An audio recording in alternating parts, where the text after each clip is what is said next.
یہ ایسا منفرد گاؤں ہے جہاں کوئی بے نمازی نہیں، کوئی بھکاری نہیں ہے، تمام قبریں ایک جیسی ہیں۔ یہاں پر کوئی تمباکو نوشی نہیں کرتا، مساجد میں نکاح کیا جاتا ہے اور شادیاں بالکل سادہ ہوتی ہیں۔ تو آئیے دیکھتے ہیں چک نمبر 493۔ اردو پوائنٹ کی ویڈیوز دیکھنے کے لیے ہمارا چینل سبسکرائب کیجیے اور بیل کے آئیکن پر کلک کیجیے تاکہ آپ ہماری تمام آنے والی ویڈیوز سے باخبر رہ سکیں۔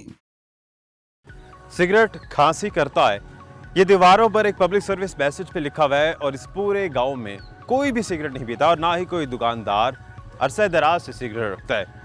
ہم نے بھی اس کی کھوج لگانے کی سوچی ہے، تو آئیے کچھ دکانوں پہ چلتے ہیں اور ان سے پوچھتے ہیں کہ کیا واقعی یہاں سگریٹ نہیں ملتا۔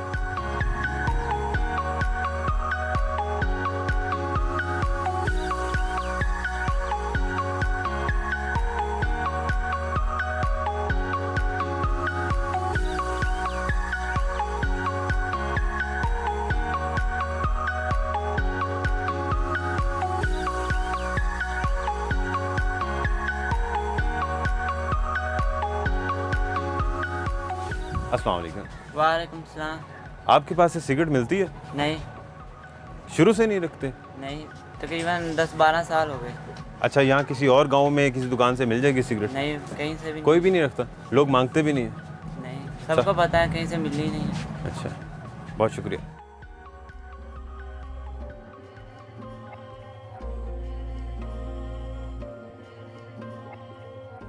جہاں اس گاؤں میں بہت سی چیزیں منفرد ہیں، وہیں دور جدید کے حساب سے ایک انوکھی بات یہ بھی ہے کہ یہاں قبرستان میں موجود تمام قبریں ایک جیسی ہیں اور اس شہر خاموشہ میں تمام قبریں کچی ہیں۔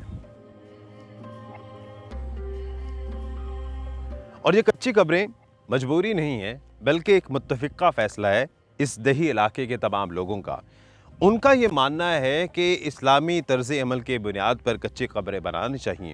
یہاں کی امام مسجد کی جانب سے بھی کہا جاتا ہے، اور اس کی بات جب ایک نارمل پریکٹس بن چکی ہے، جب بھی کوئی اس دنیا سے جاتا ہے تو یہاں اس گورستان میں جو ان کی قبر بنتی ہے وہ ویسے ہی بنتی ہے جیسے باقی یہاں پر مدفن ہیں، اور اسی طرح سے ان کی بھی تدفین کی جاتی ہے۔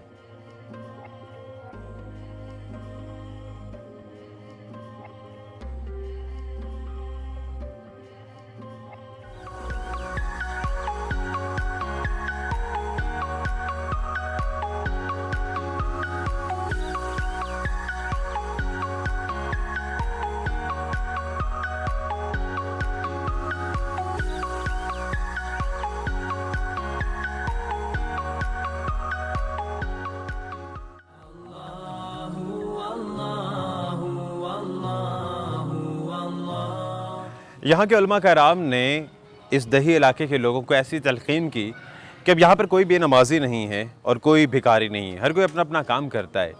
حافظ امین صاحب جو 40 سال سے اس مسجد کے امام ہیں اور یہاں پر خدمات بھی سر انجام دے رہے ہیں اور دینی تبلیغ کر رہے ہیں، تو ان سے بات کرتے ہیں، اور خاص طور پہ جو سادہ طریقے سے نکاح ہوتا ہے اس پر بھی انہی سے معلومات لیتے ہیں۔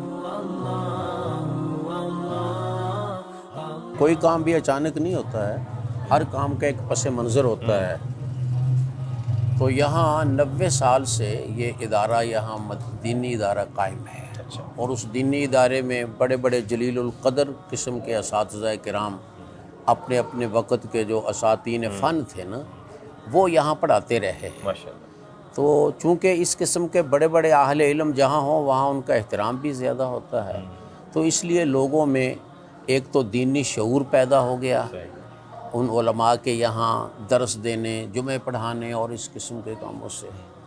دوسرا کہ لوگوں میں علماء کے احترام کا جذبہ پیدا ہو گیا، تو اب جب ہم لوگوں کو کوئی دین کی بات سمجھاتے ہیں تو وہ اس پہ عمل کرنے کی پوری کوشش کرتے ہیں۔ اچھا، ایک فیکٹر یہ بھی ہے یہاں اس سلسلہ میں کہ یہاں پورا گاؤں ایک قومیت سے تعلق رکھتا ہے اور ایک مسلک سے تعلق رکھتا ہے۔ مثلا پورا گاؤں ہر ذمہ دار فرد وہ جاٹ ہوگا اور اہل حدیث ہوگا۔ یہ قومیت بھی ایک ہو گئی اور مسلک بھی ایک ہو گیا۔ باقی کچھ لوگ دوسرے ہوتے ہی ہیں ظاہر ہے گاؤں میں، لیکن وہ پھر یہاں رہ کر ہم جیسے ہی ہو جاتے ہیں۔ یہ بھی ایک سبب ہے معاملات میں اختلاف نہ ہونے کا یا مزاحمت نہ ہونے کا۔ تو اس لیے اب ہم جس اچھے کام کی طرف ان کی توجہ دلاتے ہیں، الحمدللہ یہ لوگ خوشی کے ساتھ اس پہ عمل کرتے ہیں۔ یہ جو آپ تبدیلیاں آپ نے سنی ہیں یا دیکھی ہیں تو ان کا اصل وجہ یہی ہے ان تبدیلیوں کی کہ یہاں علماء کا احترام ہے، ان کی بات سنی جاتی ہے، اس پہ عمل کیا جاتا ہے۔ صحیح۔ کبھی ایسے نہیں، مثلا آپ دیکھیں گے ہماری سڑکوں میں کبھی کوئی موسیقی نہیں چلتی ہوگی، کسی دکان پہ نہیں ایسا شادیوں ہوگا، پہ بھی ایسا کچھ شادیوں پہ بھی نہیں اور دکانوں پہ بھی نہیں، خواہ موبائل کی دکان ہو وہاں بھی ایسے نہیں ہوگا۔ اسی طرح سڑکوں میں آواز نہیں آئے گی، ٹی وی ہیں لوگوں کے پاس لیکن گھروں میں ہے، وہ گھروں میں ہم نے کہا ہے کہ آواز پست رکھیں، گلی میں آواز نہ آئے۔ اگر کبھی گلی میں آواز آئے، کوئی مثلا میں گزر رہا ہوں یا کوئی اور بزرگ، تو وہ روکتے ہیں کہ بھئی آواز آہستہ کرو۔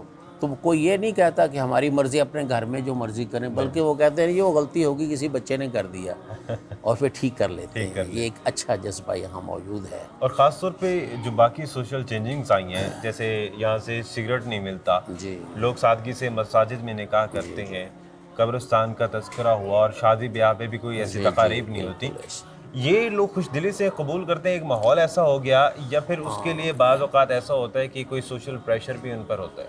ہاں، ایسے کوئی پابندی تو نہیں ہے کہ کسی کو جرمانہ ہوتا ہو یا کوئی ایسی بات، یہ نہیں ہے تو پابندی ان کی ذاتی طور پہ عائد کردہ ہے، تو لیکن کچھ نہ کچھ اخلاقی دباؤ ضرور ہے۔ مثلا ہم یہ کہتے ہیں کہ اگر کسی شخص نے شادی کے موقع پر کوئی فائرنگ کی یا اگر کوئی شادی کے موقع پر آتش بازی کی تو ہم اس کے نکاح میں یا اس کے ولیمے میں شامل نہیں ہوں گے، بلکہ لوگوں کو کہیں گے شامل نہ ہوں۔ اچھا، اس چیز کا پھر اثر ہوتا ہے، لوگ قبول بھی کرتے ہیں۔ ایک دو واقعات ایسے ہوئے کہ جہاں پھر انہوں نے کسی نے غلطی کی تو ان کے ولیمے میں کوئی بھی نہیں گیا، اچھا، کمی تک نہیں گیا، کچھ رشتہ دار بھی نہیں گئے، ان کو معذرت کرنا پڑی۔ تو ظاہر ہے جب ایک دفعہ ایسا ہو جائے تو پھر سب لوگوں کو توجہ ہو جاتی ہے۔ اس گاؤں میں پھر ان بیٹیوں والوں کے لیے کتنی آسانی ہوتی ہوگی جنہیں جہیز نہیں جوڑنا پڑتا ہوگا، لمبے لمبے خرچ نہیں کرنے پڑتے ہوں گے؟ جہیز تو خیر ایک قومی، ہمارے سارے ملک میں ہی ایک لعنت کہہ لیں اس کو چاہے، یا یوں کہیں کہ اس کا غلط استعمال لعنت بن چکا ہے۔ بہر صورت کم از کم یہ ہے کہ یہاں فضولیات نہیں ہیں، پیسے ضائع نہیں ہوتے ہیں۔ شادی کے لیے پیسے نہیں جوڑنے پڑتے ہوں گے، چھوڑنے تو پڑتے ہیں لیکن ضائع نہیں ہوتے۔ ضائع نہیں ہوتے۔ ہاں، یہ بھانڈ میراثی اور اس قسم کے لوگ جو یہاں بعض لوگ مجروں پہ ہزاروں روپے لگا دیتے ہیں، ایسی چیزیں الحمدللہ یہاں ایسا کوئی شخص نہیں آتا، اپنے طرف سے ہی نہیں آتا۔ سگریٹ کے مسئلہ میں بھی ایسا ہی ہے کہ لوگوں کو قائل کیا گیا کہ بھئی سگریٹ جو ہے یہ نشے کی ابتدا ہے، جو سگریٹ شروع کرے گا اس پہ کسی وقت بھی خطرہ ہے کسی نشے کا، لیکن اگر کوئی سگریٹ سے محفوظ ہے تو وہ نشہ بھی نہیں کرے۔ تو چلو پرانے لوگ تو جو تھوڑے بہت ملوث ہیں وہ تو ہیں، کم از کم نئی نسل کو محفوظ کیا جائے، نئی نسل کو بچایا جائے۔ تو اس لیے پھر لوگوں نے اس بات کو قبول کیا کہ اچھی بات ہے، اور دکانوں پہ ان کے سگریٹ کسی نے رکھے ہی نہیں۔ دور جدید میں آج کل موبائل ٹیکنالوجی کا دور ہے، تو کیا نئی آنے والی نسل ان تمام تبدیلیوں سے متفق ہے، خوش ہے، آپ تیار دیکھ ہے؟ رہے ہیں کہ ابھی تک تو متفق ہیں، انشاءاللہ آئندہ بھی متفق رہیں گے، ہم توقع یہی رکھتے ہیں، کیونکہ ان چیزوں میں اللہ تعالیٰ کی مرضی بھی شامل ہے، تو اللہ تعالیٰ دلوں کو بدلنے پہ قادر ہوتے ہیں۔ موبائل ٹیکنالوجی واقعی ہے لیکن اس کا یہ مطلب نہیں کہ وہ ان روایات کی خلاف ورزی کریں گے۔ بہت شکریہ قاری صاحب آپ